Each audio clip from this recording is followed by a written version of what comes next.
달빛 아래 사연 한수 채널 구독자 여러분, 오늘도 시청해주셔서 감사합니다. 행복하고 즐거운 시간 되시길 바라며 오늘의 사연 시작하겠습니다.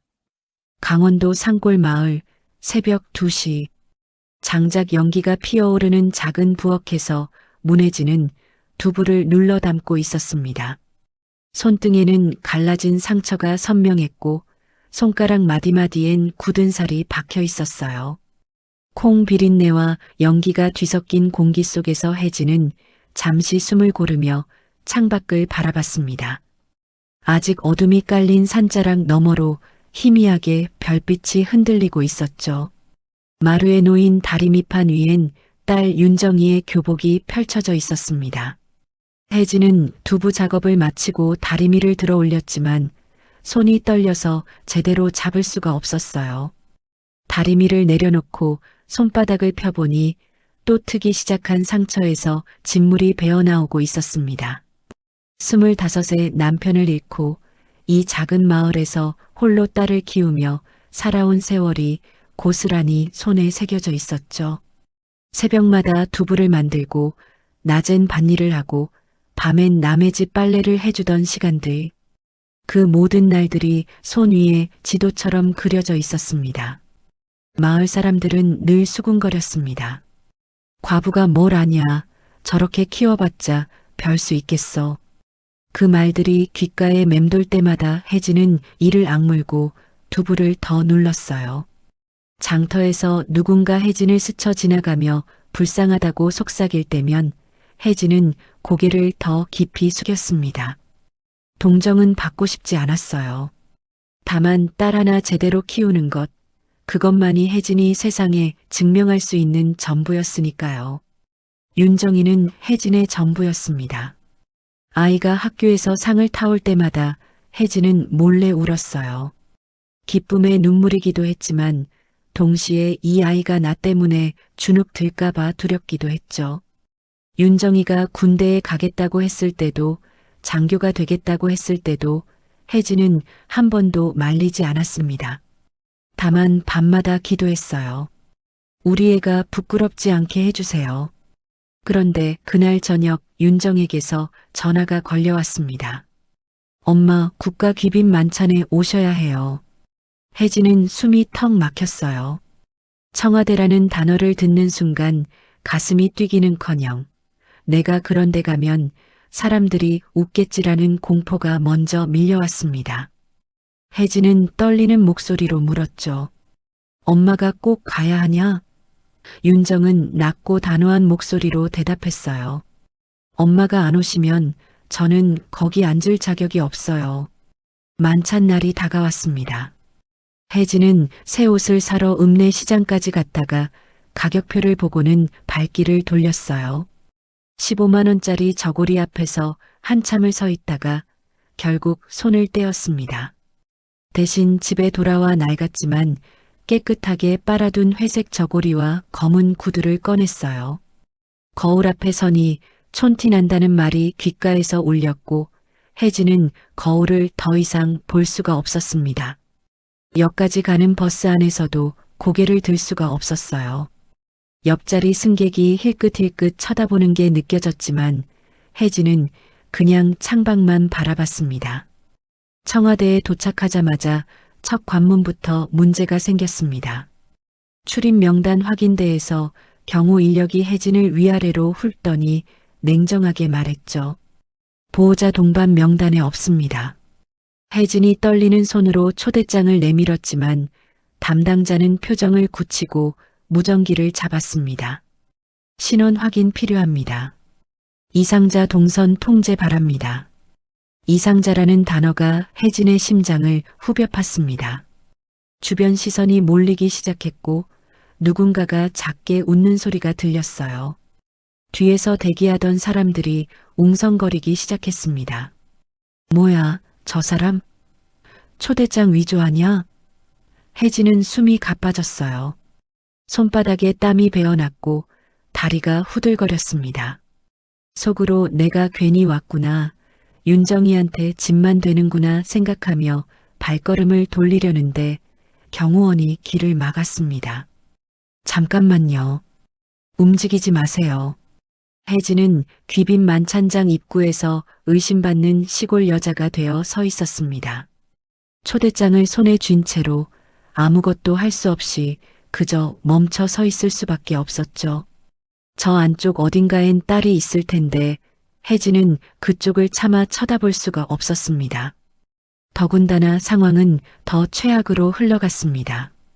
경호 책임자가 다가오더니 초대장 바코드를 다시 찍기 시작했어요. 기계음이 삐삐 울리며 오류 경고가 떴고 책임자의 표정이 딱딱하게 굳어졌습니다. 위조 가능성 배제 못합니다. 그 말이 떨어지자 주변이 술렁거리기 시작했어요. 누군가가 요즘 군 고위직 청문회 때문에 민감하다는 말을 던지며 혜진이 무언가를 숨기고 들어오는 사람처럼 몰아갔습니다. 그 말이 들리는 순간 혜진은 숨이 꺼지는 것 같았어요. 위조라니요. 혜진에게 초대장은 딸의 평생이자 자신이 살아온 고통의 전부 같은 종이 한 장인데요. 혜진은 울음을 삼키며 떨리는 목소리로 말했습니다. 딸이 윤정이가 불러서 말끝이 흐려졌어요. 목구멍이 메어서 더 이상 말이 나오지 않았습니다. 하지만 그 말이 오히려 불씨가 됐습니다. 뒤에서 누군가가 낮게 중얼거렸어요. 윤정 장군도 말 많더니 엄마까지 특혜냐. 그 목소리는 작았지만 분명했고 주변 사람들이 고개를 끄덕이는 게 보였습니다. 혜진은 가슴이 철렁 내려앉았어요. 아, 내가 윤정이한테 짐이 되는구나. 그 생각이 머릿속을 가득 채웠습니다. 만찬장 안쪽 귀빈석 열 몇 줄 앞에서 중년 여성 한지우가 그 장면을 지켜보고 있었습니다. 한지우는 군 고위 공무원 집안과 혼맥으로 사교계를 흔드는 인물이었죠. 윤정의 승진을 못마땅해 하던 쪽과도 얽혀 있었어요.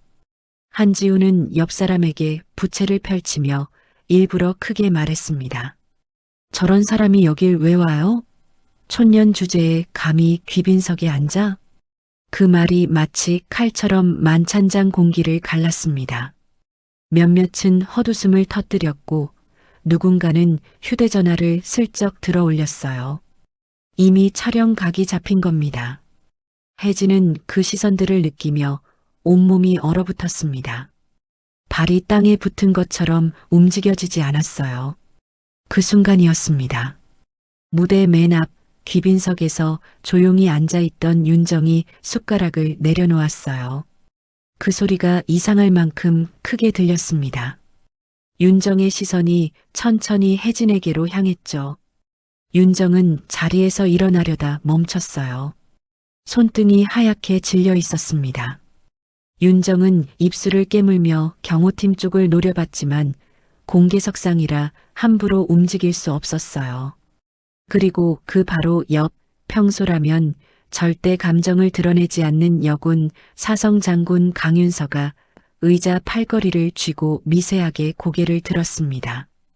강윤서의 눈빛이 차갑게 식어 있었어요. 더 충격적인 건 귀빈석 뒤편에 흩어져 앉아 있던 군 최고 수뇌부별 열셋이 마치 약속이라도 한 듯 동시에 고개를 들어 입구를 바라봤다는 겁니다. 이 움직임은 곧 사고가 됐습니다.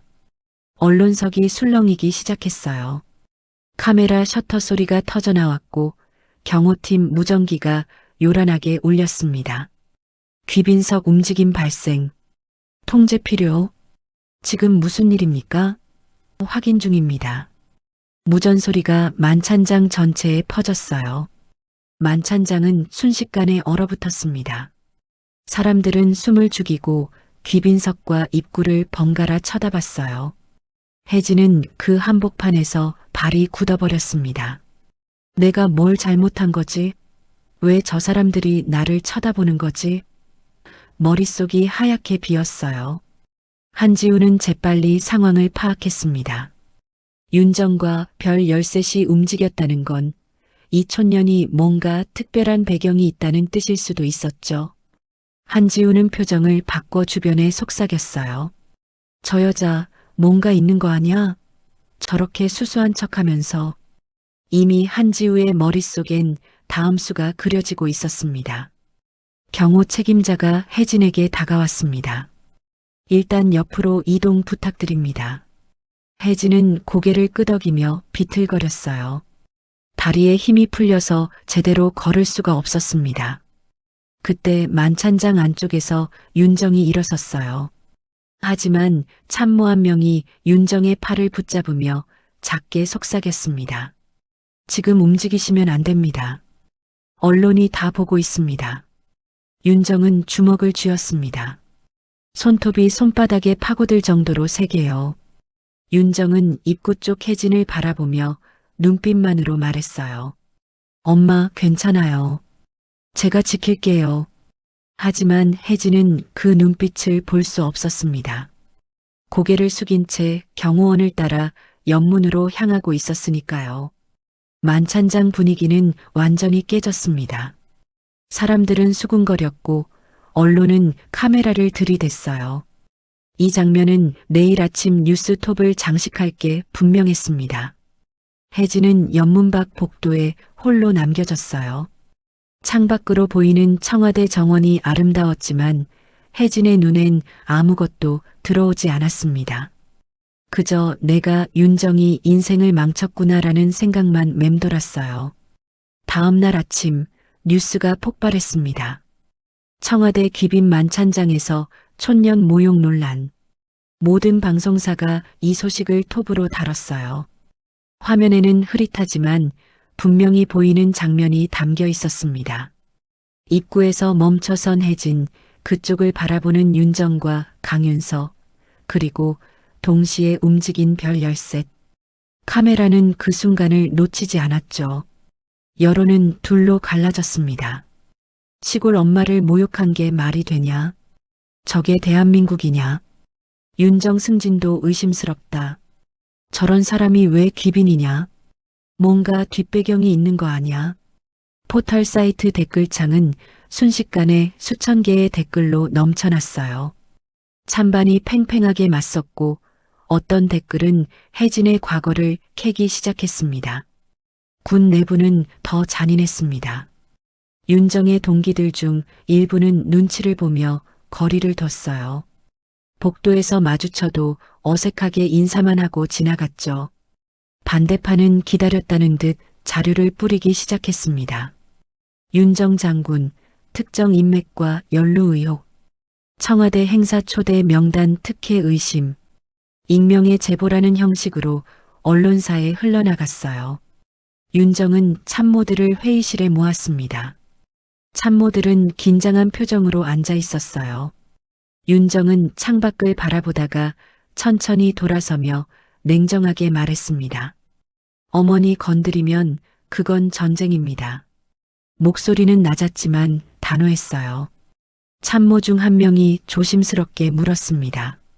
장군님, 하지만 여론이 윤정은 그 말을 끊었어요. 여론은 제가 만들겠습니다. 당신들은 증거를 찾으세요. 누가 이 일을 꾸몄는지. 그러나 윤정도 알고 있었습니다. 이건 단순한 막말 논란이 아니라 자신을 끌어내리기 위한 정치적 칼이라는 거요. 만찬장에서 별 13시 움직인 건 오히려 독이 됐어요. 윤정이 군부를 장악하고 있다.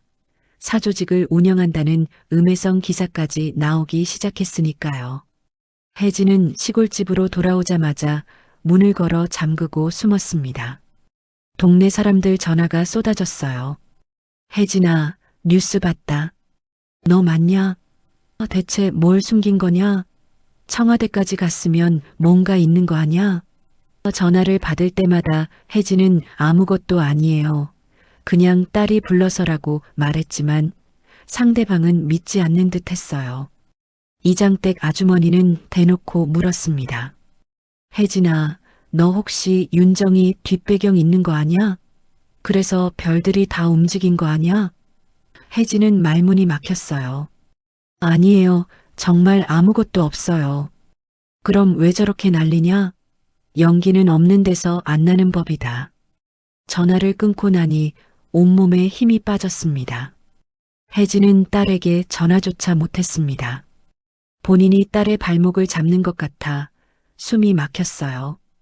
휴대전화를 들었다가도 윤정의 이름을 누르지 못하고 다시 내려놓았습니다.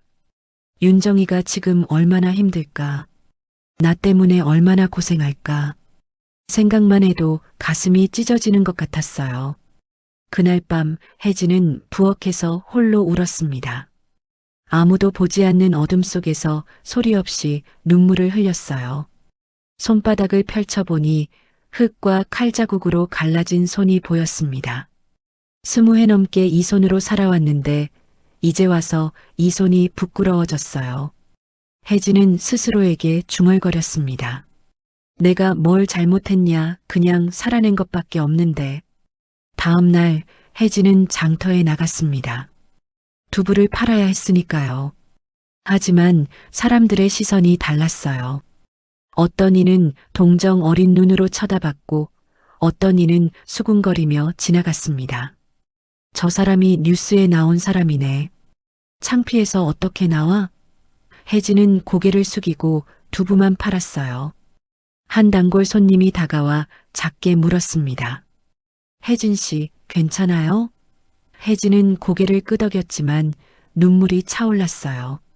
괜찮아요. 다 지나갈 일이에요. 하지만 손님은 한숨을 쉬며 말했습니다. 뉴스 보니까 윤정이 힘들겠던데요. 엄마가 좀 조심하셨어야죠. 그 말에 혜진은 아무 대꾸도 못했습니다. 손님이 떠나고 나서 혜진은 두부판 앞에서 고개를 떨구고 앉아 있었어요. 저녁 무렵 윤정에게서 문자가 왔습니다. 엄마, 괜찮으세요? 제가 곧 갈게요. 혜진은 문자를 읽고 또 울었어요. 딸이 자기 걱정을 하고 있다는 게 더 미안했습니다. 혜진은 답장을 쓰려다가 지웠어요. 뭐라고 써야 할지 몰랐습니다. 미안하다고 써야 할까요? 괜찮다고 거짓말을 해야 할까요? 밤이 깊어갔습니다. 혜진은 방 한구석에 앉아 텔레비전을 켰어요. 뉴스에서는 여전히 이 사건을 다루고 있었습니다. 전문가들이 나와서 분석했어요. 이건 단순한 실수가 아니라 계획된 공격일 가능성이 높습니다. 윤정 장군을 겨냥한 정치 공작으로 보입니다. 혜진은 리모컨을 꺼버렸습니다. 더 이상 볼 수가 없었어요. 창밖으로 어둠이 내려앉았습니다. 혜진은 무릎을 끌어안고 앉아 중얼거렸어요. 내가 가지 말았어야 했는데. 사흘째 되는 날 한지우 측에서 공식 해명 자료가 나왔습니다. 오해였다. 그런 말 한 적 없다는 내용이었어요. 기자회견장에서 한지우는 단정한 옷차림에 차분한 표정으로 말했습니다. 저는 단지 주변 분께 만찬장이 혼잡하다고 말씀드렸을 뿐입니다. 특정인을 겨냥한 발언이 아니었어요. 기자들이 질문을 쏟아냈지만 한지우는 침착하게 받아쳤죠. 하지만 해명이 끝나자마자 오히려 역공이 시작됐습니다. 한지우 측 변호사가 준비한 자료들이 언론에 배포됐어요. 문혜진 씨는 과거 특정 단체 활동 이력 의혹, 윤정 장군의 성장 과정에 지원 세력 존재, 근거는 빈약했지만 언론은 자극적인 제목을 달기만 하면 됐습니다. 클릭수가 곧 돈이었으니까요. 혜진의 과거가 난도질당하기 시작했습니다. 남편이 어떻게 죽었는지, 딸 학비를 어떻게 댔는지, 밭일 말고 다른 일이 있었는지, 심지어 10년 전 장터에서 어려운 이웃에게 친절히 준 쌀 한 포대까지 지원으로 포장됐어요. 문혜진 과거 좌익 성향단체와 접촉 의혹이라는 기사까지 나왔습니다. 근거라곤 20년 전 마을 부녀회 모임 사진 한 장이 전부였는데도요. 혜진은 그 기사를 보고 손이 떨렸습니다. 부녀회 모임은 그냥 동네 아주머니들끼리 김장하고 반찬 나눠 먹던 모임이었어요. 그런데 누군가 그 사진을 캡처해서 의심스러운 조직이라고 몰아갔습니다. 댓글창은 또 난리였어요. 역시 뭔가 있었네. 빨갱이 아냐? 윤정 장군도 조사해야 한다. 윤정은 그 기사를 보는 순간 노트북을 덮어버렸습니다. 참모들 앞에서 감정을 드러낼 순 없었지만 손이 부들부들 떨렸어요. 참모 한 명이 조심스럽게 말했습니다. 장군님, 법적 대응을 준비하겠습니다. 윤정은 고개를 저었어요. 소송으로는 안 됩니다. 그들은 시간을 끌면서 진흙탕 싸움으로 만들 겁니다. 그날 저녁 윤정은 시골집으로 향했습니다. 군복을 벗고 평범한 옷을 입고요. 집에 도착하니 불이 꺼져 있었어요. 윤정은 조용히 문을 열고 들어갔습니다. 혜진은 부엌 구석에 웅크리고 앉아 있었어요. 윤정을 보자 혜진은 고개를 돌렸습니다. 윤정은 혜진 앞에 무릎을 꿇었습니다. 군복을 벗고 평범한 딸로서요. 엄마, 숨지 마요. 엄마가 숨으면 저 사람들이 이긴 거예요.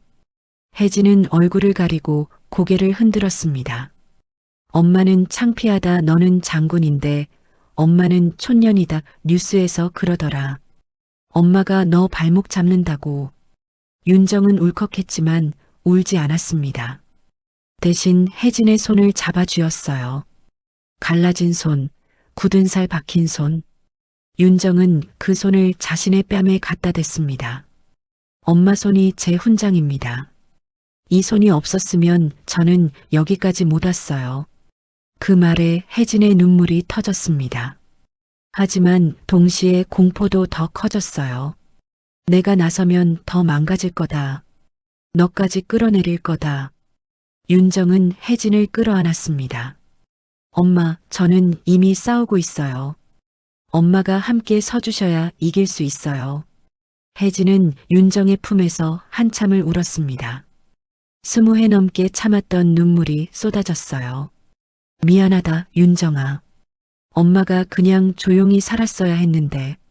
그 순간 윤정의 휴대전화에 뉴스 속보가 떴습니다. 윤정 장군 청문회 추진. 화면을 본 윤정의 표정이 굳었어요. 혜진도 그 화면을 봤습니다.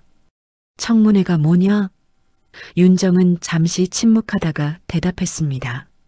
제가 심판대에 올라가는 겁니다. 혜진은 손으로 입을 막았어요. 그럼 엄마 때문에 내가 윤정은 고개를 저었습니다. 아니에요. 이건 처음부터 저를 겨냥한 칼이었어요. 엄마는 핑계일 뿐입니다. 하지만 혜진은 그 말을 믿을 수 없었어요. 모든 게 자기 잘못 같았습니다. 다음 날 아침 청문회 일정이 공식 발표됐습니다. 이틀 뒤였어요. 윤정은 참모들과 준비 회의를 했지만 상황은 녹록지 않았습니다. 상대 측에서 준비한 자료가 방대했거든요. 윤정의 승진 과정, 인사 기록, 심지어 대학 시절 동아리 활동까지 다 뒤져놨어요. 참모 중 한 명이 말했습니다. 장군님, 어머니를 증인으로 세우는 건 위험합니다. 준비되지 않으신 상태에서 공격받으면 오히려 역효과입니다. 윤정은 창밖을 바라보며 생각에 잠겼어요. 혜진을 지키려면 숨겨야 하는데 진실을 밝히려면 나서게 해야 했습니다. 딜레마였죠. 그날 밤 혜진은 혼자 결심했습니다. 윤정 몰래 기자에게 연락을 했어요. 제가 인터뷰하고 싶습니다. 기자는 놀라며 물었습니다. 혼자 오시겠다는 겁니까? 네. 딸은 모릅니다. 엄마 혼자 할 겁니다. 혜진의 목소리는 떨렸지만 단호했어요. 이틀 뒤 아침 혜진은 윤정 몰래 집을 나섰습니다. 손에는 낡은 가방 하나뿐이었어요. 가방 안에는 윤정이 어렸을 때 사진 몇 장과 상장들이 들어 있었습니다. 혜진은 버스 안에서 그 사진들을 꺼내봤어요. 초등학교 입학식 날 찍은 사진, 중학교 졸업식 사진, 사관학교 입학 사진. 모든 사진 속에서 윤정은 웃고 있었지만 혜진은 카메라 밖에 있었습니다. 방송국에 도착했습니다. 작은 지역 방송국이었어요. 혜진은 떨리는 손으로 문을 열고 들어갔습니다. 스태프가 안내했고 혜진은 작은 스튜디오에 앉았어요. 조명이 켜지자 눈이 부셨습니다. 혜진은 손을 꼭 쥐었어요. 윤정아, 엄마가 너 지킬게. 카메라 불이 켜졌습니다. 혜진은 의자에 앉아 손을 무릎 위에 올려놓았어요. 손이 덜덜 떨려서 주먹을 쥐었다 폈다를 반복했습니다. 진행자가 부드럽게 물었어요. 편하게 말씀하세요. 천천히 하셔도 됩니다. 혜진은 고개를 끄덕였지만 입이 떨어지지 않았습니다. 처음엔 말이 안 나왔어요. 숨만 들이마시다가 겨우 한마디 뱉었습니다. 25에 남편이 죽었습니다. 그 한 문장이 스튜디오를 가라앉혔어요. 스태프들도 움직임을 멈췄습니다. 혜진은 눈을 감았다가 천천히 이어갔습니다. 남편은 사고로 갔어요. 갑자기였습니다. 그때 윤정이는 겨우 3살이었죠. 혜진은 새벽 2시에 두부 만들던 이야기를 꺼냈습니다. 동네 사람들은 과부가 뭘 하겠냐고 했어요. 재혼하라고도 했습니다. 근데 전 윤정이 아빠 외에는 생각해 본 적이 없었어요. 그냥 딸 하나 제대로 키우면 되는 거 아니냐 싶었습니다. 말이 이어질수록 혜진은 이상하게 차분해졌어요. 학교 앞에서 딸 몰래 돈을 쥐어주던 이야기도 했습니다.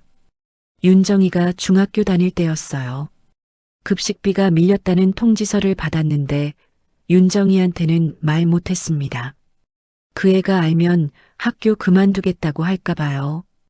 혜진은 매달 학교 행정실에 몰래 찾아가 돈을 냈어요. 선생님한테 부탁했습니다. 윤정이한테는 장학금이라고 말해달라고요. 비 오는 날 시장 바닥에서 미끄러져 무릎을 찢고도 웃으며 나물 팔던 이야기도 나왔습니다. 그날 비가 억수같이 쏟아졌어요. 장사가 안 됐죠. 집에 가려고 짐을 싸는데 미끄러져서 넘어졌습니다. 무릎이 찢어졌는데 그때 한 아주머니가 나물 한 단 사주셨어요. 그래서 울면서 웃었습니다. 혜진의 목소리가 잠시 끊겼어요. 딸이 공부만 하면 엄마는 뭐든 할 수 있다 생각했습니다. 손이 트고 갈라져도 허리가 아파도 그냥 참았어요. 윤정이가 사관학교 붙었다고 전화했을 때 혜진은 말을 잇지 못하고 눈물을 닦았습니다. 그때 처음으로 내가 제대로 살았구나 싶었어요. 인터뷰는 40분 동안 이어졌습니다. 혜진은 윤정이가 장교가 되고 진급하고 장군이 되기까지의 과정을 담담하게 말했어요. 전 한 번도 딸한테 특혜를 바란 적 없습니다. 그냥 떳떳하게 살라고만 했어요. 남 부끄럽지 않게 살라고요. 마지막 질문이 나왔습니다. 만찬장에서 모욕당했을 때 어떤 기분이셨나요? 혜진은 잠시 침묵했습니다. 그리고 천천히 대답했어요. 창피했습니다. 근데 더 창피한 건 윤정이한테 짐이 된다는 생각이었어요. 엄마 때문에 딸이 고생하는 게 제일 무서웠습니다. 혜진은 고개를 들어 카메라를 똑바로 봤어요. 근데 이제는 알겠어요. 내가 숨으면 안 되는구나. 딸을 지키려면 엄마도 서 있어야 하는구나. 인터뷰 영상은 그날 저녁 방송됐습니다. 시청률은 높지 않았지만 영상은 온라인으로 퍼져나갔어요. 사람들은 울면서 봤습니다. 댓글이 쏟아졌어요. 이게 진짜 대한민국 엄마다. 윤정 장군 청문회 중단해야 한다. 한지우 사과해라. 하지만 동시에 더 잔인한 역풍도 불어왔습니다. 감성팔이, 이미지 세탁, 연출 의혹 같은 말들이 인터넷을 뒤덮었어요. 특히 한지우 측에서 고용한 여론 조작 업체가 조직적으로 악플을 달기 시작했습니다. 저렇게 불쌍한 척하면서 뒤에선 뭐 받아먹었을 거다. 윤정 승진에 롭이 있었다. 그리고 누군가가 결정타를 던졌습니다. 한 보수 성향 농객이 칼럼을 썼어요. 문혜진이 귀빈석에 앉은 건 윤정의 권력 남용이다. 개인 서사로 국가 행사를 사유화했다. 그 칼럼은 주요 언론에 인용됐고 여론은 다시 흔들리기 시작했습니다. 윤정은 그 칼럼을 보고 주먹으로 책상을 쳤습니다. 참모들이 놀라 쳐다봤어요. 윤정은 이를 악물고 말했습니다. 저들은 끝까지 갈 겁니다. 우리도 끝까지 가야 합니다. 참모 한 명이 물었습니다. 어머니 증인 출석시키시겠습니까? 윤정은 고개를 저었어요. 엄마는 이미 충분히 하셨어요. 이제 제 차례입니다. 청문회는 이틀 앞으로 다가왔습니다. 윤정은 밤새 자료를 검토했어요. 상대 측 질문을 예상하고 답변을 준비했습니다. 하지만 머릿속엔 계속 혜진의 인터뷰 장면이 떠올랐어요. 카메라 앞에서 떨면서도 끝까지 말을 이어가던 엄마의 모습이요. 그날 밤 혜진은 시골집으로 돌아왔습니다.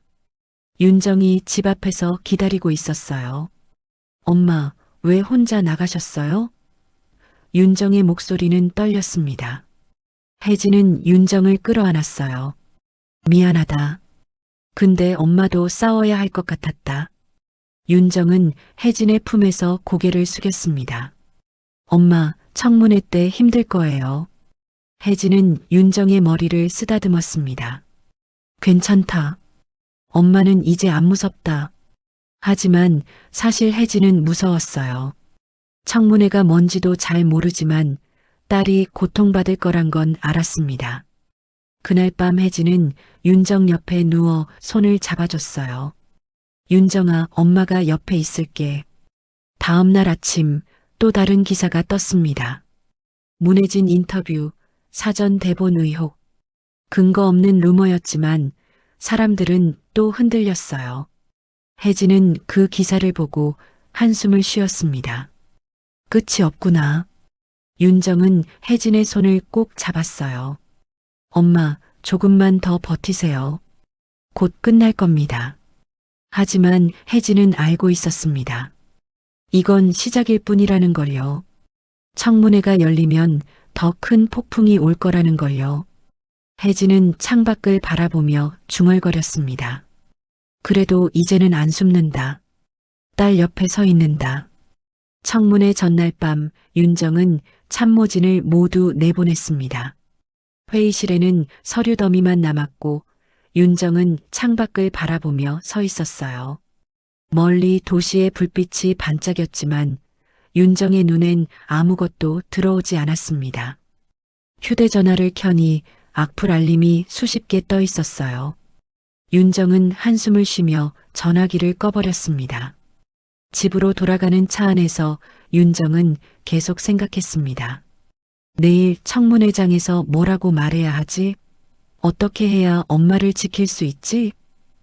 아무리 생각해도 답이 나오지 않았어요. 승진 과정은 떳떳했고 인맥도 문제 없었지만 상대는 사실이 아닌 감정을 공격하고 있었으니까요. 시골집에 도착하니 혜진이 마루에 앉아 콩을 다듬고 있었습니다. 윤정을 보자 혜진은 손을 닦으며 일어났어요. 왔냐? 밥 먹었어? 윤정은 고개를 끄덕였지만 발걸음이 무거웠습니다. 윤정은 혜진 앞에 천천히 다가가 무릎을 꿇었어요. 혜진은 깜짝 놀라 윤정을 일으키려 했습니다. 야, 이게 무슨 짓이냐? 어서 일어나거라. 하지만 윤정은 고개를 더 깊이 숙였어요. 엄마, 나 사실 무서워요. 윤정의 목소리가 떨렸습니다. 평소라면 절대 보여주지 않을 약한 모습이었죠. 내가 쌓아 올린 게 다 무너질까봐 무서워요. 20년 동안 악착같이 올라왔는데 하루아침에 다 사라질까봐요. 윤정은 주먹을 쥐었습니다.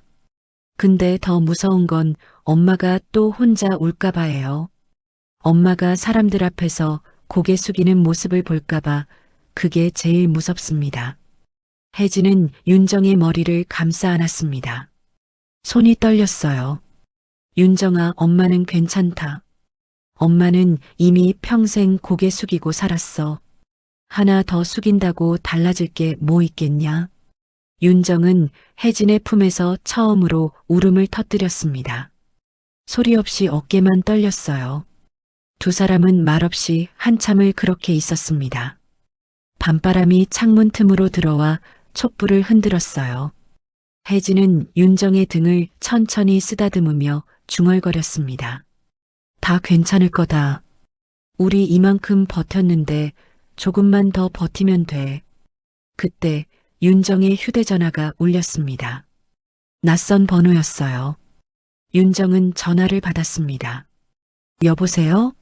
상대방은 낮고 침착한 목소리의 남성이었어요. 윤정 장군님, 내일 청문회에 어머님이 직접 오셔야 합니다. 윤정은 얼굴이 굳었습니다. 누구십니까? 만찬장에서 움직였던 별 13 중 한 명입니다. 우리가 증인으로 서겠습니다. 윤정은 숨을 멈췄어요. 무슨 말씀이신지 상대방은 차분하게 말을 이었습니다. 그날 귀빈석이 움직인 건 장군님 때문이 아니라 문혜진 씨 때문이었으니까요. 윤정은 전화를 끊고 혜진을 바라봤습니다. 엄마, 별 13시 증인으로 서겠대요. 엄마 때문에 움직였다고 합니다. 혜진은 고개를 가로저었어요. 무슨 소리냐? 엄마가 뭘 했다고? 윤정도 몰랐습니다. 도대체 무슨 일이 있었던 건지요. 다음 날 새벽 윤정은 별 13 중 한 명인 이준혁 소장을 만났습니다. 조용한 카페 구석 자리였어요. 이준혁은 커피를 한 모금 마시고 천천히 말했습니다. 20회 전 이야기입니다. 제 직속 상관이셨던 분이 전사하셨어요. 유해를 찾지 못했죠. 그때 유해 발굴 자원봉사에 어머님이 계셨습니다. 돈을 받아서가 아니라 그냥 누군가의 가족이 울지 않게 하겠다는 마음으로요. 이준혁의 목소리가 잠시 떨렸어요. 어머님이 유품 하나를 찾아내셨습니다. 이름표도 없고 거의 부서진 인식표 조각이었죠. 근데 어머님이 그걸 보고 이거 누군가한테 소중한 거다라고 하시며 끝까지 파셨습니다. 결국 그 유해의 신원을 밝혀냈어요. 제 은사님이셨습니다. 이준혁은 눈을 감았습니다. 어머님 덕분에 은사님은 고향으로 돌아가셨어요. 장례식 때 어머님은 조용히 뒤에 서 계셨습니다. 인사도 안 받으시고 그냥 가셨죠. 윤정은 숨을 삼켰습니다. 엄마가 그런 일을 하셨다고요? 네. 그 일을 우리 별 13은 다 알고 있었습니다. 어떤 형태로든 어머님께 빚을 졌죠. 그래서 만찬장에서 촌년 주제라는 소리가 들렸을 때 우리는 반사적으로 움직였습니다. 권력 때문이 아니라 존경 때문이었습니다. 윤정은 눈물이 차올랐습니다. 엄마가 그런 일을 했다는 걸 몰랐어요. 혜진은 한 번도 그 이야기를 꺼낸 적이 없었습니다. 이준혁은 윤정의 손을 잡았어요. 내일 청문회장에서 우리가 증언하겠습니다. 어머님을 모욕한 건 우리 군 전체를 모욕한 겁니다. 윤정은 집으로 돌아와 혜진에게 물었습니다.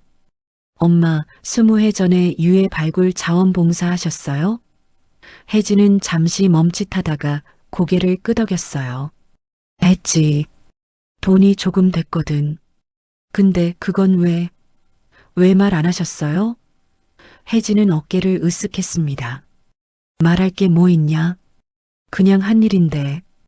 윤정은 혜진을 끌어안았습니다. 엄마는 제가 생각했던 것보다 훨씬 대단한 사람이에요.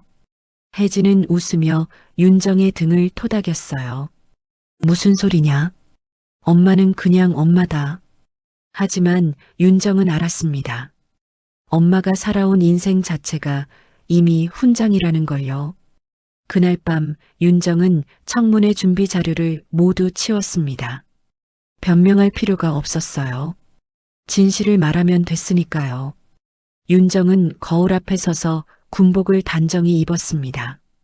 내일은 장군으로서가 아니라 문혜진의 딸로서 서겠다고 다짐했어요. 혜진도 옷을 꺼냈습니다. 만찬 때 입었던 회색 저고리가 아니라 깨끗하게 다린 검은색 저고리였어요. 구두도 다시 닦았습니다. 거울을 보니 여전히 촌스러웠지만 이제는 부끄럽지 않았어요. 혜진은 손바닥을 펴보며 중얼거렸습니다. 내일은 이 손을 떳떳하게 보여줘야지. 청문회장 입구에는 이른 아침부터 기자들이 진을 치고 있었습니다. 카메라 수십 대가 일렬로 늘어섰고 리포터들은 리허설을 하느라 분주했어요. 지금 제 뒤로 보이는 곳이 오늘 윤정 장군 청문회가 열릴 국회 국방위원회입니다. 긴장감이 공기 중에 가득했죠. 윤정은 검은색 정복을 입고 도착했습니다. 가슴에는 훈장들이 줄지어 달려 있었어요. 기자들이 일제히 카메라를 들이댔습니다. 장군님, 특혜 의혹에 대해 한 말씀 해주십시오. 어머님과 함께 오셨습니까? 윤정은 아무 대꾸 없이 청문회장으로 들어갔습니다. 표정은 굳어 있었지만 눈빛만은 흔들리지 않았어요. 청문회장 안은 이미 사람들로 가득 차 있었습니다. 의원들이 높은 단상에 앉았고 앞쪽에는 증인석이 놓여 있었어요. 방청석에는 언론과 시민들이 빼곡했습니다. 윤정은 증인석 앞에 섰어요. 마이크를 켜는 소리가 울렸고 위원장이 망치를 두드렸습니다. 지금부터 윤정 장군에 대한 청문회를 시작하겠습니다. 질문은 처음부터 날카로웠습니다. 야당 의원 한 명이 서류를 펼치며 물었어요. 윤정 장군, 귀빈 만찬 초대 명단에 어머님을 올린 건 본인 요청입니까? 윤정은 침착하게 대답했습니다. 네, 제가 요청했습니다. 그렇다면 특혜 아닙니까? 다른 장성들 가족은 초대받지 못했는데요. 윤정은 잠시 숨을 고르고 말했습니다. 어머니는 제가 여기까지 오는데 가장 큰 힘이 되신 분입니다. 저는 그분을 자랑스럽게 생각했고 국가 행사에 모시고 싶었습니다. 그것이 잘못이라면 인정하겠습니다. 의원은 비웃듯 말했어요. 개인 감정으로 국가 행사를 사유화한 겁니까? 윤정은 이를 악물었지만 참았습니다. 아닙니다. 저는 규정에 따라 동반 가족 한 분을 신청했고 승인을 받았습니다. 의원은 다른 서류를 꺼냈어요. 그렇다면 이건 어떻게 설명하시겠습니까? 승진 과정에서 특정 인맥과의 유착 의혹입니다. 윤정은 고개를 들어 의원을 똑바로 봤습니다. 근거를 제시해 주십시오. 저는 모든 과정을 투명하게 거쳤습니다. 공격은 멈추지 않았습니다. 다른 의원이 일어나 물었어요. 만찬장에서 별 13시 움직인 건 뭡니까? 군부내 사조직 의혹이 제기되고 있습니다. 윤정은 잠시 말을 멈췄어요. 어제 이준혁 소장에게 들은 이야기를 떠올렸습니다. 하지만 지금 말해야 할 타이밍인지 확신이 서지 않았어요. 그때 한지우 측 인물로 보이는 보좌관 한 명이 마이크를 잡았습니다. 문혜진 씨는 자격 없는 귀빈입니다. 개인 서사로 국가 행사를 더럽혔습니다. 이건 명백한 권력 남용 아닙니까? 그 말에 방청석이 술렁거렸어요. 윤정은 주먹을 쥐었습니다. 손톱이 손바닥에 파고들었죠. 바로 그 순간이었습니다. 청문회장 뒤쪽 문이 천천히 열렸어요. 모든 사람의 시선이 그쪽으로 쏠렸습니다. 문혜진이 들어왔어요. 화려한 옷이 아니었습니다. 다만 어젯밤 정성스럽게 다린 검은색 저고리와 깨끗이 닦은 구두를 신고 있었죠. 머리는 단정히 묶었고 얼굴에는 화장기 하나 없었습니다. 혜진은 천천히 걸어 들어왔습니다. 발걸음은 떨렸지만 고개는 숙이지 않았어요. 사람들은 숨을 죽이고 혜진을 바라봤습니다. 혜진은 증인석 옆 보조의자에 앉으려다 위원장이 손짓했어요. 증인석으로 오십시오. 혜진은 잠시 망설이다 증인석 앞으로 걸어갔습니다. 혜진은 선서를 했습니다. 손이 떨려서 선서문을 제대로 잡을 수가 없었어요. 하지만 목소리만큼은 또렷했습니다. 양심에 따라 숨김없이 말하겠습니다. 위원장이 물었어요. 성함과 관계를 말씀해 주십시오. 문혜진입니다. 윤정 장군의 어머니입니다. 의원 한 명이 날카롭게 물었습니다. 만찬장 초대를 본인이 원하셨습니까? 혜진은 고개를 저었어요. 아닙니다. 딸이 불렀습니다. 정 가고 싶지 않았어요. 왜입니까? 제가 그런 자리에 어울리는 사람이 아니라고 생각했으니까요. 방청석이 조용해졌습니다. 혜진은 두 손을 천천히 펼쳤습니다. 증인석 위에 올려놓았어요. 갈라진 손바닥, 굳은 살, 흙이 박힌 주름이 선명했습니다. 카메라가 그 손을 클로즈업했어요. 혜진은 떨리는 목소리로 말했습니다. 저는 자격을 따진 적이 없습니다. 그냥 딸 살리려고 살았습니다. 25에 남편 잃고 새벽마다 두부 만들고 장터에서 나물 팔았습니다. 손이 트고 허리가 아파도 참았어요. 딸이 밥 먹고 학교 다니면 그걸로 됐습니다. 혜진의 목소리가 점점 커졌어요. 전 한 번도 특혜 바란 적 없습니다. 다만 딸이 부끄럽지 않게 살았으면 했어요. 의원 한 명이 끼어들었습니다. 그렇다면 만찬장에서 별들이 움직인 건 뭡니까? 뭔가 특별한 관계가 있는 거 아닙니까? 혜진은 잠시 멈칫했어요. 윤정을 힐끗 쳐다봤습니다. 윤정은 고개를 끄덕였죠. 혜진은 천천히 말했습니다. 20해 전 남편 잃고 먹고 살기 힘들 때 유해 발굴 자원봉사를 했습니다. 방청석이 술렁거렸어요. 돈이 조금 됐거든요. 근데 거기서 누군가의 유품을 찾았습니다. 이름표도 없고 거의 부서진 인식표였어요. 근데 그게 누군가한테는 소중한 거잖아요. 그래서 끝까지 파냈습니다.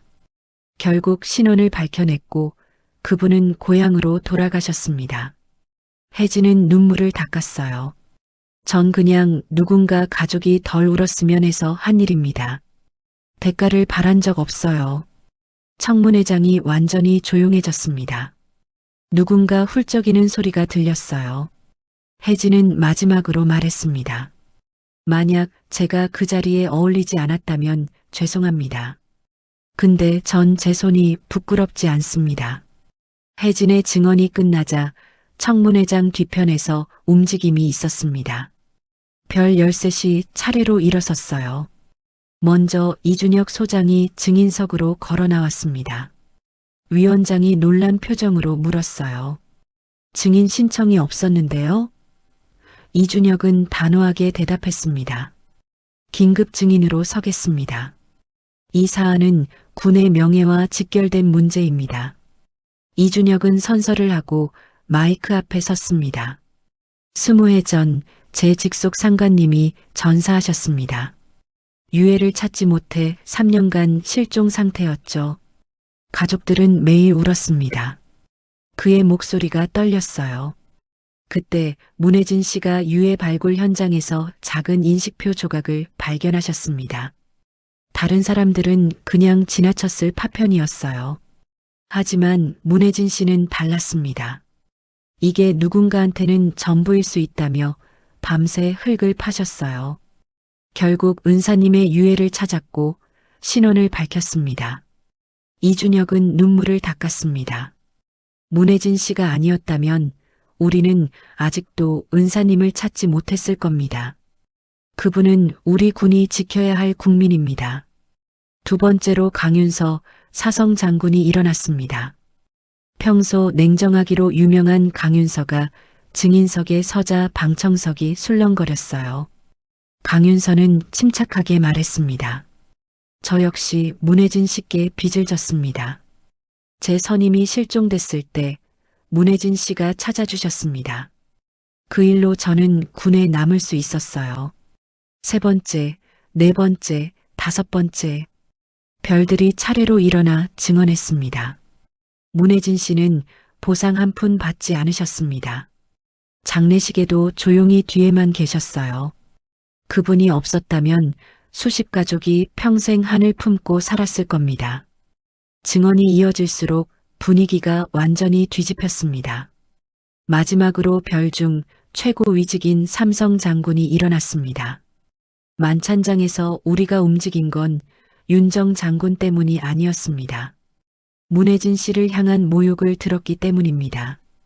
우리는 권력이 아니라 존경으로 움직였습니다. 그 말에 방청석에서 박수가 터져 나왔어요. 위원장이 망치를 두드렸지만 박수는 멈추지 않았습니다. 의원들은 당황한 표이었습니다.